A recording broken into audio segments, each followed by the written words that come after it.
Bonjour à tous, c'est Simon Madio et je vous retrouve pour évoquer avec vous le Z5 Or de ce mardi du côté de Toulouse, l'hippodrome de la Sépierre qui nous accueille donc pour son traditionnel événement, le prix de la ville de Toulouse, un gros handicap disputé sur 2400 mètres, dès 3 ans et plus au départ et un lot qui s'annonce encore une fois très difficile à déchiffrer. Le départ sera donné à 15h15, ça sera dans le troisième rendez-vous du programme.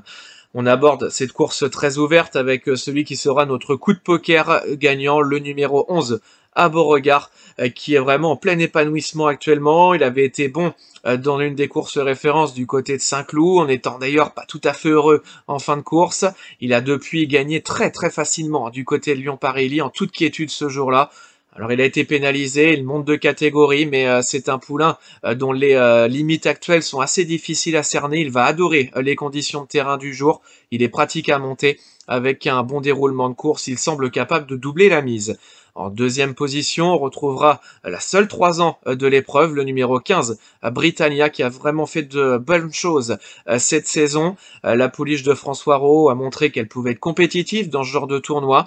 Elle doit attendre dans un parcours, ce n'est pas forcément idéal, mais avec un bon déroulement de course, si Yoritz Mendizabal arrive à trouver les bons dos, on a là un très bon point d'appui pour le podium. C'est la bonne base de cette épreuve. En troisième position, on retrouvera le numéro 1, Pokagen, qui n'est autre que le tenant du titre. Il avait gagné à la surprise générale l'an dernier. Cette année, il sera sans doute beaucoup plus joué, puisqu'il a enchaîné les bonnes sorties dans des courses à conditions relevées. C'était encore une fois le cas du côté de Bordeaux en dernier lieu. Il adore cette piste de Toulouse. Il va de l'avant dans un parcours. Il a tiré le numéro 14, mais semble quand même plutôt pratique à monter. Si tout se passe bien, lui aussi est capable de jouer un premier rôle. En quatrième position, on retrouvera le numéro 6, Chelsea du Nignan, une vraie jument saisonnière qui adore les pistes assouplies de fin de saison. Elle vient de s'imposer du côté de Bordeaux. Elle sera donc pénalisée ce mardi, mais elle avait fait l'arrivée à une valeur assez similaire l'an dernier dans cette épreuve. Elle est pratique à monter. Avec un bon parcours, elle aussi peut faire figure de bons points d'appui pour les places. En cinquième position, on retrouvera le numéro 2, Xylophone, qui a enchaîné 2 victoires dans les handicaps, qui a battu notre favori à Saint-Cloud, qui a ensuite très bien couru sur 3100 mètres à Longchamp en ayant un parcours le nez au vent en troisième épaisseur.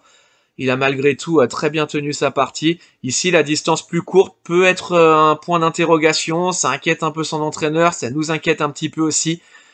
Mais sur sa forme, sur sa lancée, le pensionnaire de l'écurie Macedo est capable de prendre au moins un accessite. Enfin, en sixième et dernière position, on retrouvera le numéro 16, Portugal, qui vient de gagner du côté de Saint-Cloud. Elle se retrouve du coup en bas de tableau de la première épreuve, mais voilà, c'est plutôt intéressant. Elle a tiré le numéro 1, c'est une pouliche qui se monte de l'avant. Elle va pouvoir avoir le bon parcours tout près de la tête.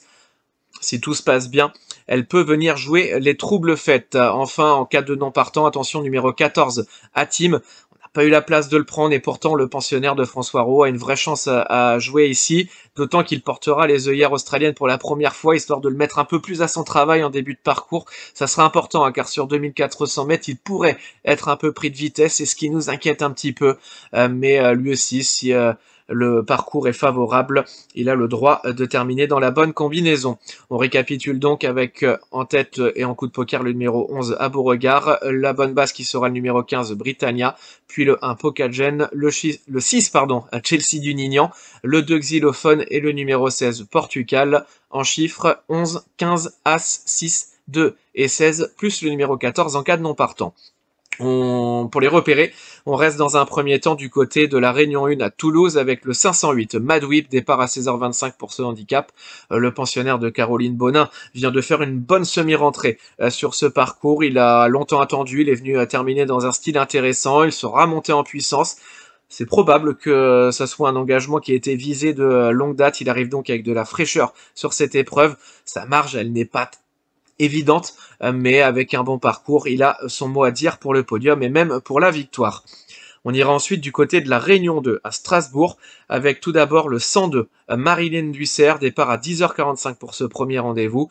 La pensionnaire de Team Dunworth vient de bien gagner sur cette piste et sur ce parcours en s'imposant très facilement de 6 longueurs. Elle avait été la note déjà le coup précédent. Les pistes assouplies semblent vraiment lui convenir. Elle monte de catégorie, mais le lot reste abordable dans cette classe 2. Avec un comportement aussi bon qu'en dernier lieu, on peut penser qu'elle est capable de doubler la mise. Toujours en Réunion 2, on ira sur le 202. Canet de Salard ensuite, départ 11h15 pour ce handicap. Le pensionnaire d'Yvonne Volmer n'a pas gagné cette saison, mais il a fait plusieurs bonnes performances. Il adore cette piste de Strasbourg. Il est en plein sur sa distance, se retrouve excellemment bien placé en haut de tableau avec Thomas Trullier en selle. Sur une piste assouplie qui devrait parfaitement lui convenir. On a là une toute première chance. Enfin, pour le coup de poker, la petite folie, on ira toujours en Réunion 2 à Strasbourg sur le 510 Colshop qui a désormais plusieurs parcours dans les jambes. C'était plutôt pas mal hein, du côté de Linière en dernier lieu. Il a longtemps attendu et sans être vraiment bousculé par son jeune partenaire ce jour-là, il est venu terminer dans un style intéressant à la 5e place. Ce n'est pas une grosse valeur, mais dans ce petit handicap, sur une piste qu'il adore, et avec la montre, pardon, d'Augustin Madamet, attention à ce 510 Colshop, qui peut être un très bel outsider. On récapitule donc pour les repérer avec en Réunion 1, le 508 Madwip, en Réunion 2 à Strasbourg, le 102 Marilyn Dussert, le 202 Canet Salard, et le petit coup de poker, le 510 Colshop. Demain, vous retrouverez Hugo, je vous retrouve en fin de semaine du côté d'Auteuil. N'oubliez pas de télécharger l'application The Turf pour avoir toutes les informations utiles à vos jeux et n'oubliez pas non plus la nouvelle fonctionnalité des cartes jockeys qui vous permettent de connaître toutes les montes de vos jockeys préférés, d'avoir un accès plus facile pour les jouer et puis surtout d'avoir toutes leurs statistiques, etc. etc. N'oubliez pas de vous abonner à la chaîne YouTube pour recevoir chaque jour nos pronostics en 6. N'oubliez pas non plus que le jeu doit rester responsable. Vous retrouverez toutes les mentions légales en bas de votre écran. Et puis surtout, n'oubliez pas qu'avec The Turf, ça va aller.